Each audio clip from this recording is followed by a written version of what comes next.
Hi, good afternoon. I'm Marty. Welcome to my channel.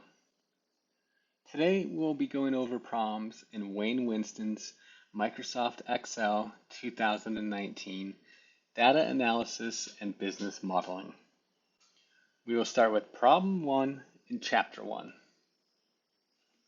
A professor gives 5 homework assignments, each worth 25 points, and 3 exams, each worth 100 points. Exams are given a weight of 75% and homework assignments are given a weight of 25%. We will set up a worksheet to calculate the final grade for each student. Let's get started. All right. We will calculate the homework average first.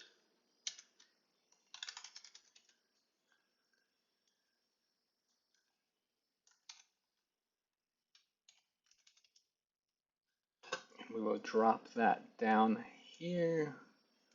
We can ignore the errors. And next we can do the exam.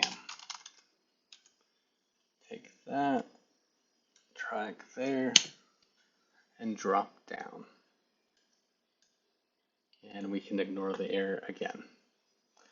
And finally, we can figure out the course average by taking the homework weight, multiplying it by the homework average, plus the exam weight multiplied by the exam average. So let's do that. You make that absolute times the homework average plus the exam weight. Make that absolute. You can click F4 by the exam average equals 82.6 and drop that down. All right, that's it. Thank you for watching and see you soon.